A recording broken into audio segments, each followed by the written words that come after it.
دو قدرت بزرگ بعد از جنگ دوم جهانی.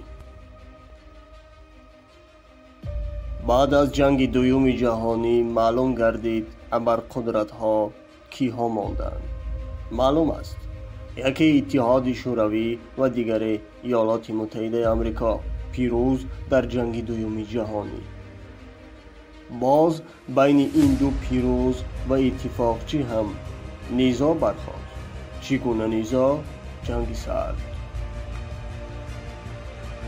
یکی با ایدئولوژی کمونیستی محدود، دیگری با ایدئولوژی کپیتالیستی، بازارهای فراوان، اقتصادی بی‌محدود.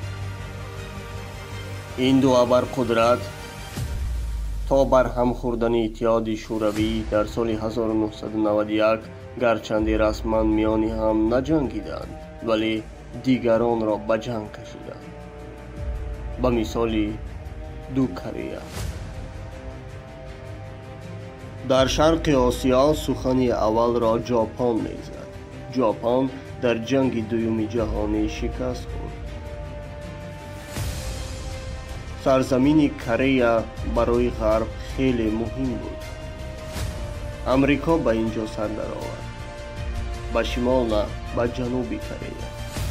از این طرف چین کمونیستی، از قسمت شمال شوروی کمونیستی و از جنوب امریکا و غرب با کره.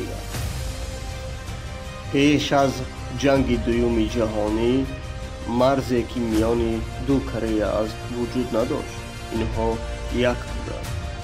این ایدئولوژی‌های جهانی و مثال دو ایدئولوژی کمونیستی و کپیتالیستی یک ملت را میان هم به جنگ کشید. در کره جنوبی حزب کارگر بود. از این حزب که امریکایی ها این حزب را نمیخواستند یا خود کپیتالیستان، از سال 1948 تا سال 1949 30,000 نفر از این حزب اعدام کرده شد.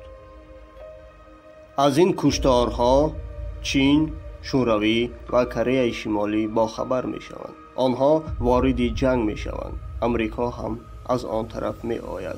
این جنگ دو کره 3 سال دوام می کند. با همین میان دو کره مرز شکل می گیرد. این گونه کشاکشی ها، تبادلات ها زیاد بودند. نه تنها در کره، در ایران هم سال 1953 تبادلات. در این تبادلات هم چندین هزار نفر جان خود را از دست می دهند. این گونه واقعه ها در سال 1965 در اندونزیا می شود. در اندونزیا که همان وقتها 100 میلیون اهالی داشت، 50 میلیون زیادش طرفدار کمونیستی بودند. برای نیست کردن آنها دولت اندونزیا با کمک امریکا و انگلیس اینها را کم و نابود می کنند.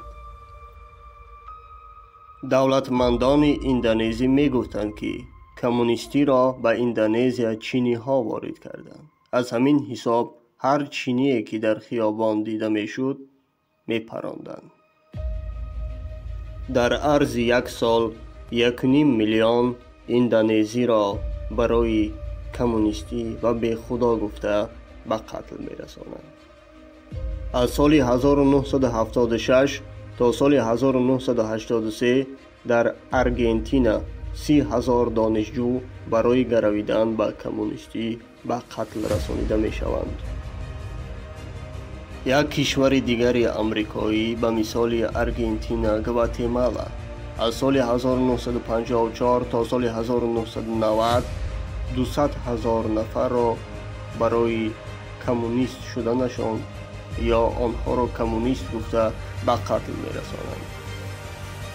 این گونه کشتارها در کشور سالوادور و از اروپا گوییم در اسپانیا هم شده است.